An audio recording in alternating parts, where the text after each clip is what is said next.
Okay folks, good afternoon. Today we are going to be building a round, throwable archery target out of a youth-size basketball that I picked up from a Value Village. And we're going to be using great stuff, super expandable foam to do it.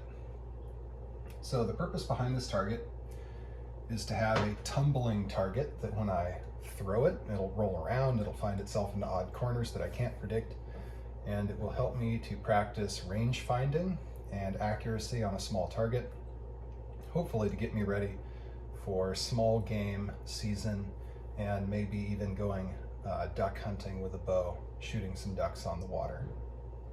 So, first things first, this is highly toxic. So, we're going to turn on the fan. I've got a pretty spacious kitchen. I'm opening up a bunch of windows. And now I've got a lot of air movement. It's going to keep me safe. So, let's open it up.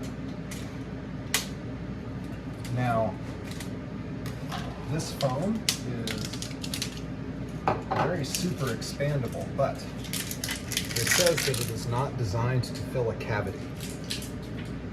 That is definitely true. The last time I tried this, I punched a hole in a ball, I sprayed it full of this stuff, it foamed out the top, it left me thinking that it had done its job, and then I came back the next day with a rock hard lump of foam on top and the ball was entirely squishy. I opened it up and it was full of super nasty slime. Hopefully that won't happen again. This time I've cut a much larger hole to allow for much more movement of air. And also, per the instructions on the can, which I perhaps should have read ahead of time last time, I've got this mister. Let's see, get it going. There we go, just like that. So if you mist around the inside, that should help the foam expand and set, and then I'm going to mist it regularly. If you're really hardcore, you can actually hook it up to a steamer, like what you use for clothing, and you can steam and spray at the same time, and apparently that works very well, but that's a little bit more effort than I'm ready for. So, considering that this is supposed to be a thrown target, I'm going to need to have a handle, and I want to have that handle set down in that foam almost like an anchor would be in concrete. So, that's what we're going to do. Someone's banging around outside. Okay, so now I've got my handle. What I want to do is I want to have those knots set down in the foam. So what I'm going to do is I'm going to hold my ball upright as I fill it. I'm going to leave about a handle's worth of rope, and I'm just going to kind of hold it here with my hand while I fill this up. But first things first. Let's, first things first. You're supposed to shake this for about a minute. So, 13, 14, 30, yeah, there we go, that's a minute. Now we're going to read these instructions again just to make super sure. Okay, shake vigorously for a minimum of 60 seconds. Whatever, good enough. All right, okay. So once you use this stuff, it's done. So I want to make real sure that I don't blow it. You need acetone to clean it up, so best to avoid making a mess in the first place, because I cleaned my hands last time with acetone and it totally worked, and was also very uncomfortable at the exact same time. So here we go. Nitrile gloves, and let's do our mister.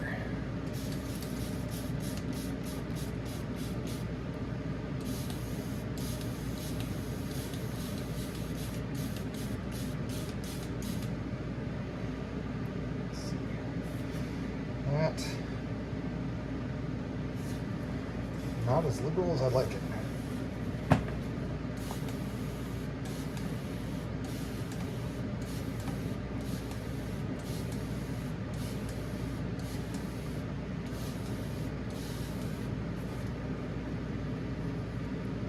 All right, there we go. Right.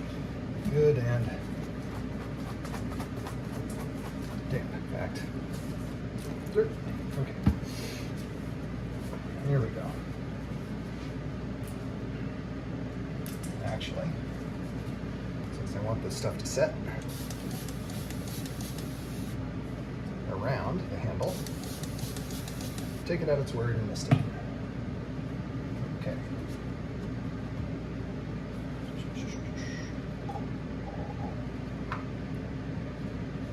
Needless to say, this is not what this product was made for. And, you know, make good choices. All right. Just going to spray a little bit.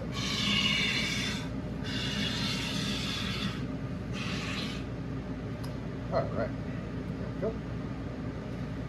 Just a little bit. And some more mist.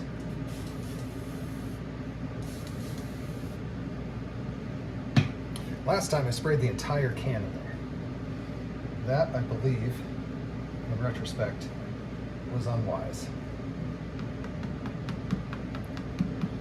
You really do want to get it to settle. The thing is, you can always add more of this. The ball is going to make a great form and a great skin. So if it's in strata, that doesn't matter. It's layered. I don't know if you can see that. Look at that. Yeah.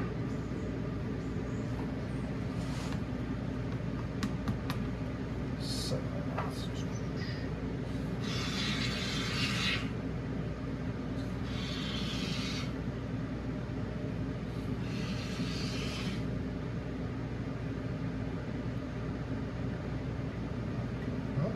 Hold it. Good. Mist.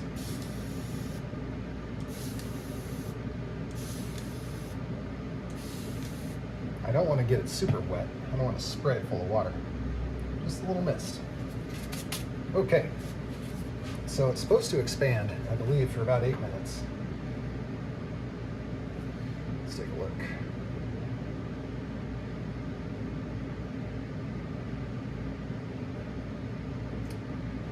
Okay, so it's supposed to be tacky in 15 minutes and it'll cure in 8 hours.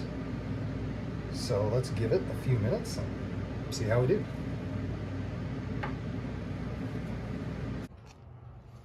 Okay, folks, and we are back. So as you can see, it's been about 15 minutes and it is tacky, so it's squishy, but it is definitely not expanded as much as it's going to, but it is starting to set. So this is good. I want this. So now it's going to expand more, which is good. That just means that since it's contained by the ball, it's going to have a higher density. So now I'm going to mist and then I'm going to add more.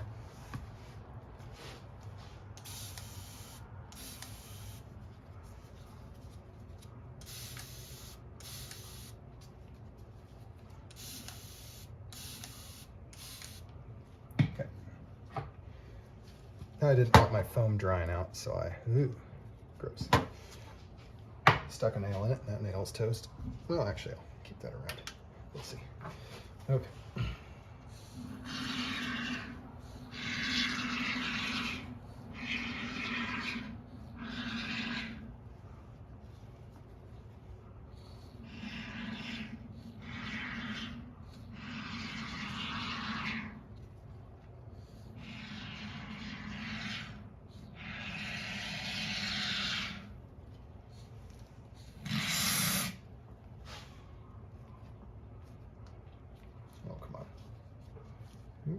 Oh, yeah, that's, you don't want it to come unscrewed. Okay. So again, I really want to not have the same problem I did last time, where it essentially formed its own cork and prevented the material inside from curing, and that just turned it into this nasty sludge. So, this is phase 2 of what I'm guessing is going to be 3. And I'm going to just really help it settle. I know it's going to expand, but maybe it just makes me feel good. Anyhow, So now that's going to be round 2, and I'm assuming there's going to be round 3, but we will see. So see you in 15. Okay, so it's been 15 more minutes, and as you can see, our second layer is inflating considerably. So I'm not actually going to do a third layer right now. I'm going to leave this until tomorrow. My assumption is it's going to overflow a lot. So I'm going to try and find a way to suspend my handle straight up. So that way when it overflows, I'll be able to peel all that foam away. Needless to say, so far this is really good. The only downside would be if it doesn't cure correctly, it could kind of collapse back into sludge. I highly doubt that's going to happen. This looks like a success to me. If there are any little kind of cavities in and around the edge that I can spot tomorrow, or if I can feel little cavities in the ball, which actually is already pretty firm, then those would be not hard to drill a small hole and put some more in, or just take it as it is, because really this doesn't need to be incredible technology. I just need to be able to throw it and shoot at it. It's very important that the foam cure correctly, though. I don't want it to be slimy, or else it could damage the carbon or the heads of my arrows by making them essentially slick with glue. But that's why I'm going to shoot some cheap arrows at it first. So far so good. There we go. Yep. Little spherical throwable target. And all for, let's see, that ball was $5 and the rope was $4 and the great stuff was $8. So let's see, 4 plus 8 is 12 with a further 5. So for less than 20 bucks, we have made a perfectly adequate throwable archery target. And you can look up what the real ones cost online, and you will see that that price comparison is no comparison at all. So thank you for joining me. Okay, here we are on the next day, and as you can see, it totally worked. So I ended up topping it off a little bit. I probably had about a 1/2 inch gap around the top, so I just sprayed a little extra in there, and it foamed out the top. It's squishy and resilient. So I'm going to cut this foam off, and then that is what I think will be a really excellent throwable archery target. So, steak knife here.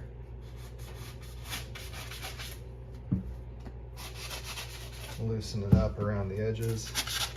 Don't want to cut too far. Don't want to damage my rope.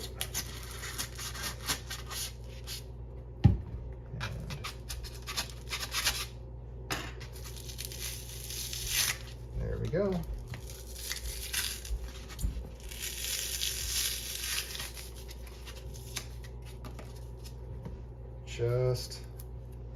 Just like that. Just perfect. So again, nice and easy, costs less than $20 for a throwable target. I'm going to add a little video after this video of me shooting at it with a 55-pound recurve, and we'll see if it makes it through the rubber or bounces an arrow back at me. We're going to find out. In any case, I think this is going to be a really great target. So thank you for joining me. If this video was helpful, then hit the thumbs up. If you didn't like it, hit the thumbs up, or hit the thumbs down. And you can hit the thumbs up in either case. And I am a man, and I have done things.